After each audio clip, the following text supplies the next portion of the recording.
আনাস রাদিয়াল্লাহু তাআলা আনহু বলেন যে আল্লাহ রাসূল বললেন, আমাকে একদা জিবরাইল মেরাজে উপরে নিয়ে যাচ্ছেন। তো যেতে যেতে দেখি হঠাৎ অনেক মানুষ তুকরাজু সাফাহুম মাকারিজ মিনান নার, যাদের জিহ্বা ঠোঁটকে আগুনের কাঁচি দিয়ে কেটে দেওয়া হচ্ছে। তো এটা তো খুব কঠিন অবস্থা।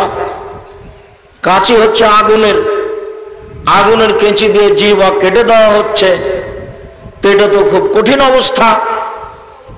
তখন আমাদের নবী মুহাম্মদ সাল্লাল্লাহু আলাইহি ওয়াসাল্লাম জিবরাইলকে বলছেন, মান হাওলায়ে, এরা কারা, এরা কে, একই কথা, এ আবার কেমন কথা, আগুনের কাঁচি দিয়ে মানুষের জিহ্বা কেটে দেওয়া হচ্ছে। তখন রাসূল সাল্লাল্লাহু আলাইহি ওয়াসাল্লাম উত্তরে বললেন, হাওলায়ে খুতবা মিন উম্মাতিক, এরা হচ্ছে আপনার উম্মতের বক্তা, যারা বক্তৃতা করে বেড়াতে। তাহলে এখন বক্তব্য বন্ধ করতে হবে না বক্তব্য দিতে হবে? হুজুর তো বুঝতে পারেননি যে সমস্যাটা কোথায়। হুজুর মনে করছে যে দাপট দেখে থুথির জোর যার সেই ভালো বক্তা। হুজুরও মনে করেছেন, জনগণও মনে করলো। তাফসির মাহফিল দেখলে আমার খুব কষ্ট হয়। ও মুফাসসির নিজেও জানে না যে আসলে তাফসির কি, ঘটনা কি। আমার এক চাচাতো ভাই আমাকে বলছেন যে আজকে বরিশাল থেকে একজন এসে তাফসির করলো, এই তাফসির তোরা জানিস না। তা আমি বললাম যে কি করলেন, তোরা ওই তাফসির জানিস না? আচ্ছা সেটা আমি বুঝলাম, আমি জানি না, কিন্তু কি তাফসির করলেন সেটা বলবেন তো। তো শেষ পর্যন্ত চাপ দিয়ে বলছেন, দেখো আদম আলাইহিস সালাম ঘুম থেকে উঠে দেখছেন পাশে একজন সুন্দরী মহিলা। তা আদম আলাইহিস সালাম হাত বাড়াতে গেলেন সেদিকে, তখন ফেরেশতা বলছেন থামেন। তো আদম আলাইহিস সালাম বলছেন কেন? ফেরেশতা বলছেন মোহর দিতে হবে আগে। তো আদম আলাইহিস সালাম বলছেন মোহর কি? তখন ফেরেশতা বলছেন 1000 বার দুরূদ পড়ে দিতে হবে মুহাম্মদ সাল্লাল্লাহু আলাইহি সাল্লামের উপরে, 1000 বার দুরূদ পড়ে দিতে হবে, তাহলে আপনার স্ত্রী হালাল হবে। তো আল্লাহ বলছেন সূরা বাকারাতে যে আমি আদমকে সব কিছু শিখিয়ে দিয়েছি। পৃথিবীর সবচেয়ে বড় শিক্ষিত মানুষ হলেন আদম আলাইহিস সালাম। আদম আলাইহিস সালামের চেয়ে বড় শিক্ষিত মানুষ পৃথিবীতে কেউ নেই। আদম আলাইহিস সালাম পৃথিবীর সব কিছু জানতেন। শুধু জানা নয়, দেখার সাথে সাথে তিনি বলতে পারতেন যে কোন কাজে লাগবে। একটা গাছ দেখার সাথে সাথে তিনি বলতে পারতেন যে এই গাছটাতে কি উপকার আছে, এটা তিনি বলে দিতে পারতেন। পৃথিবীর সবচেয়ে বড় শিক্ষিত মানুষ আদম আলাইহিস সালাম। আল্লাহ বললেন ওয়া আল্লামা আদামাল আসমা কুল্লাহা, পৃথিবীতে যা কিছু আছে সব কিছুর নাম আল্লাহ তাআলা আদমকে শিখিয়ে দিয়েছিলেন। কুল্লাহা, এমন কোনো কিছু পৃথিবীতে ছিল না যেটা আদম আলাইহিস সালাম জানতেন না। অত্র আয়াত প্রমাণ করে। তো নিজের বউকে কিভাবে হালাল করতে হবে সেটাই তিনি জানতেন না। আরে মুফাসসির হলে কি এত বেকুব বেখেয়াল হতে হয়? ধর্ম কি পাগল হয়ে গেছে? धर्म की राजशाही चांपानेर हवाई लड्डू, दोनों हाथ में लड्डू है, जो चाहे उसको खा ले, जो चाहे उसको छोड़ दे। এদেশে একটা বই পাওয়া যায়, বইয়ের নাম হচ্ছে তাফসির কি মিথ্যা হতে পারে। বইয়ের নাম কি? তাফসির কি মিথ্যা হতে পারে। জিজ্ঞাসাবোধক নাম যে তাফসির কি মিথ্যা হতে পারে, কিন্তু ওই বইয়ে যা তাফসির আছে সবই মিথ্যা, একটাও সত্য নয়। অথচ মাওলানা সাহেব ওই তাফসির জনগণের সামনে করছেন। সেই তাফসির আমি করতে আসিনি। আপনি বাদাম খাবেন আর তাফসির শুনবেন, এটা করিয়েন না, আমি কষ্ট পাবো। আমি আপনার জন্যই এসেছি।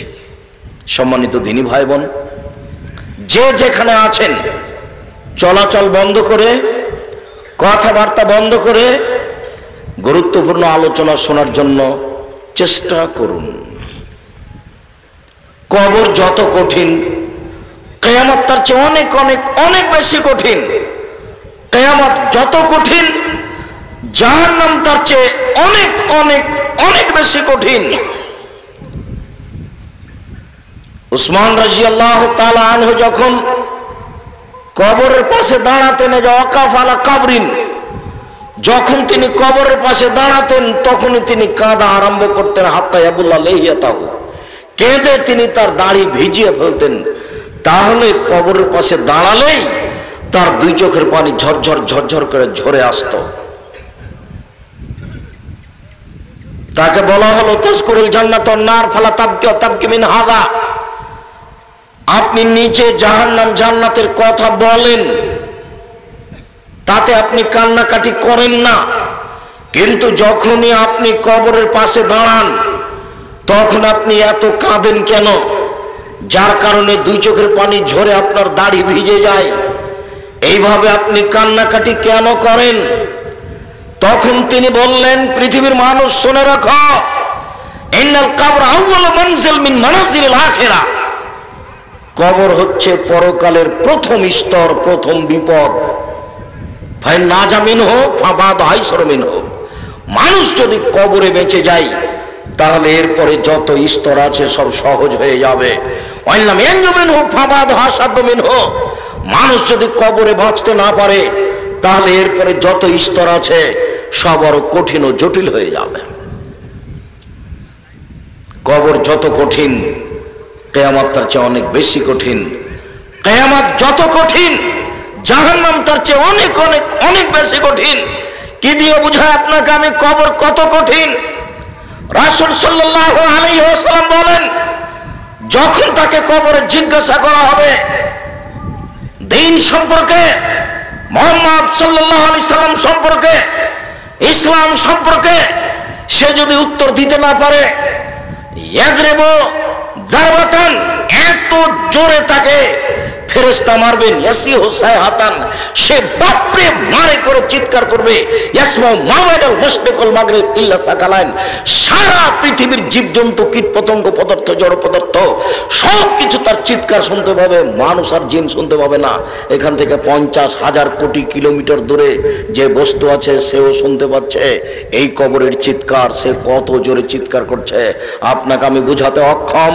মুহাম্মদ সাল্লাল্লাহু আলাইহি ওয়াসাল্লাম বলেছেন, যে মারে সে চোখে দেখে না, যে মারে সে কানে শোনে না, যে মারে সে ফেরেশতা, তার রং বিভিন্ন ধরনের, কালো নীল, ভিন্ন ধরনের রং, চোখে দেখে না, কানে শোনে না, কোথায় মারছে আর চিৎকার যে করছে ও শুনতে পায় না, যার কারণে তার মারার গতির পরিবর্তন হয় না।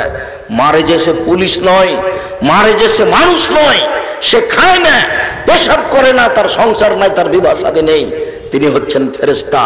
প্রথম বাড়িও যেমন শেষ বাড়িও তেমন, এইভাবে তাকে মারতে থাকবে বিচারের দিন পর্যন্ত।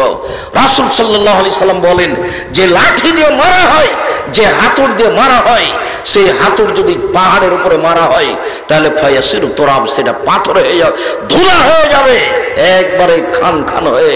পাহাড়ের উপরে মারা হলে পাহাড় ধুলা হয়ে যাবে। যেই হাতুড় দিয়ে মারা হয় সেই হাতুড়টা যদি পাহাড়কে মারা হয় তাহলে পাহাড় ধুলা হয়ে যাবে। মুহাম্মদ সাল্লাল্লাহু আলাইহি সাল্লাম এইভাবে বলেন। কি দিয়ে বুঝায় আপনাকে আমি কবর কত কঠিন? এখানে চিৎকার করছে, তার কণ্ঠ, তার শব্দ শুনতে পাচ্ছে 50,000 কোটি কিলোমিটার দূরে। যে মানুষ, যে জীবজন্তু আছে, জিন আর মানুষ ব্যতীত। আল্লাহর জন্য শান্তি অবতীর্ণ হোক আল্লাহর রাসূলের উপর সাল্লাল্লাহু আলাইহি ওয়াসাল্লাম। আজকের দিনই বৈঠকে সংক্ষিপ্ত সময়ে বক্তব্যের বিষয় জাহান্নাম। জাহান্নাম সম্পর্কে আলোচনা করতে গিয়ে আমরা প্রারম্ভের আলোচনা করব জাহান্নামের পরিচয়। তারপরের সংক্ষিপ্ত কথা হবে জাহান্নামকে টেনে বিচারের মাঠে নিয়ে যাওয়া হবে। তারপরের সংক্ষিপ্ত কথা হবে জাহান্নাম কথা বলতে পারে।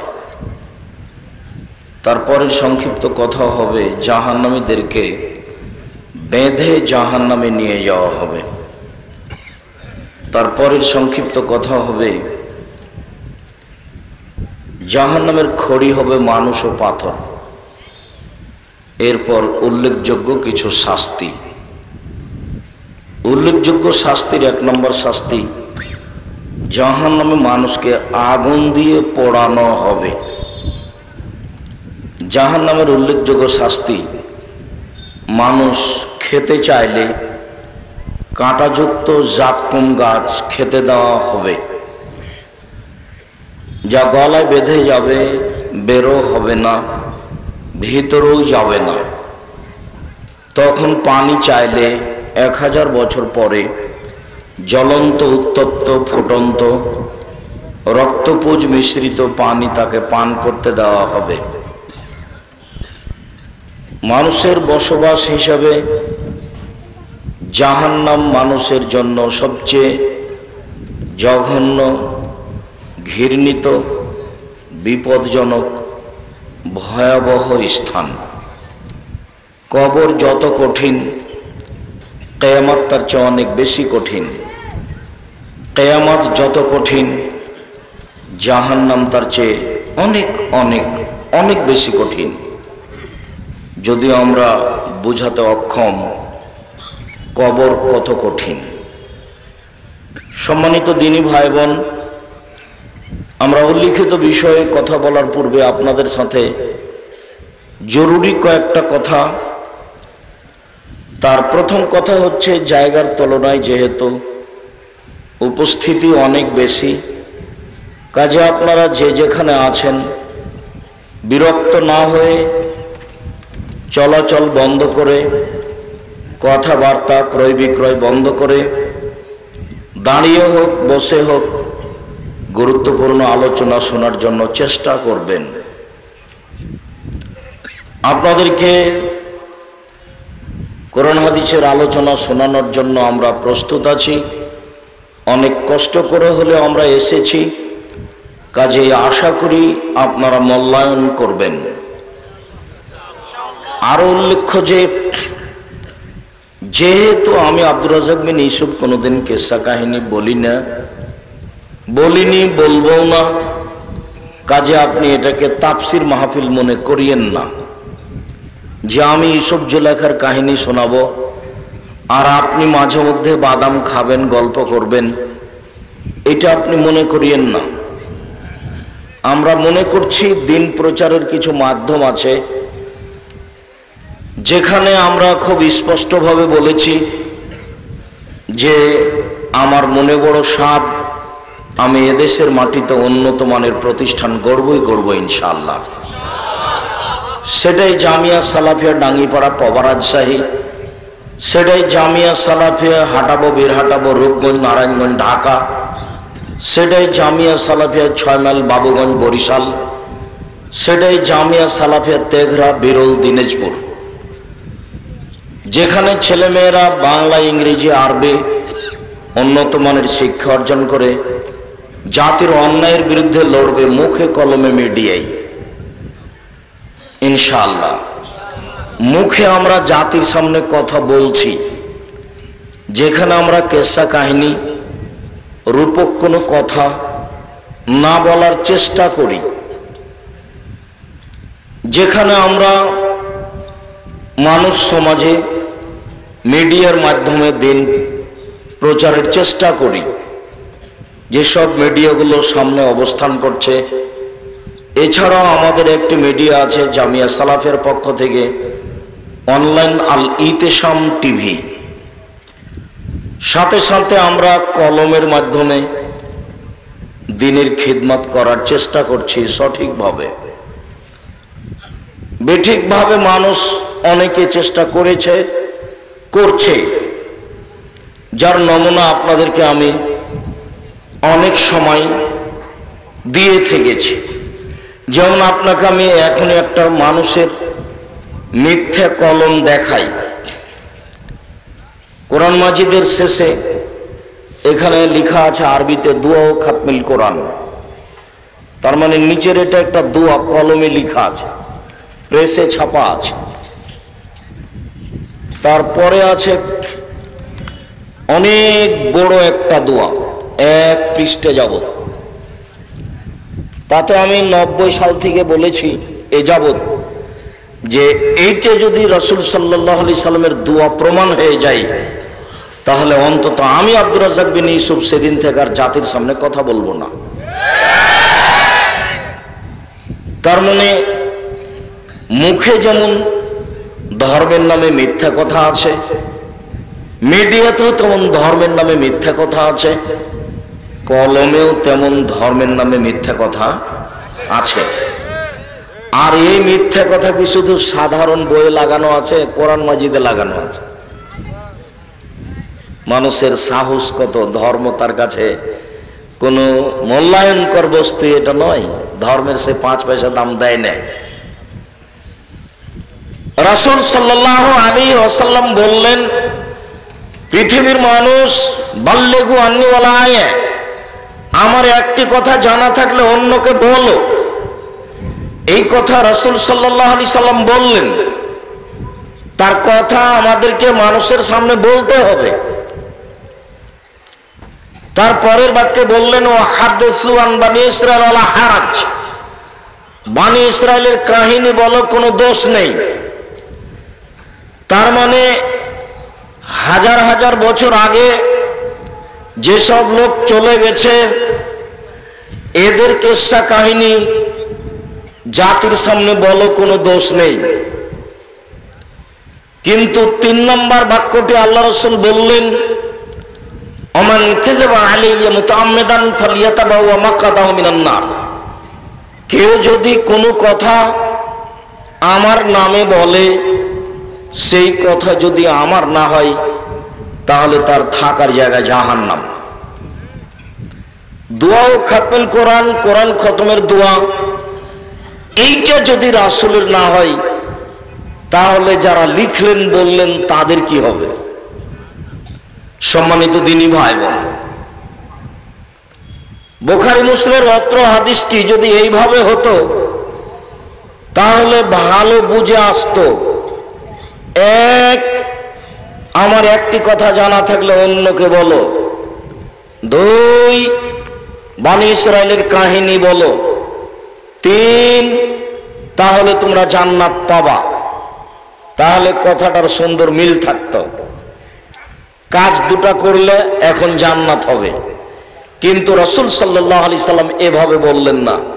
বললেন, 1, আমার একটি কথা জানা থাকলে অন্যকে বলো। 2, বনী ইসরাইলের কাহিনী বলো। 3, কেউ যদি কোনো কথা আমার নামে বলে, সেই কথা যদি আমার না হয়, তাহলে তার থাকার জায়গা জাহান্নাম। 3 নম্বর বাক্য দিয়ে আল্লাহর নবী কি বললেন? 3 নম্বর বাক্য দিয়ে আগের 2টা বাক্যকে ঠেকিয়ে দিলেন। কেউ যদি কোনো কথা মুখে বলে, তাহলে যেন জেনে শুনে বলে, সেটা যেন আমার হয়। কেউ যদি বনী ইসরাইলের কাহিনী বলে, তাহলে সে যেন দেখে শুনে বলে, সেটা যেন সত্য হয়। যদি না হয়, মিথ্যা কথা হয়, তাহলে ফলাফল জাহান্নাম হবে।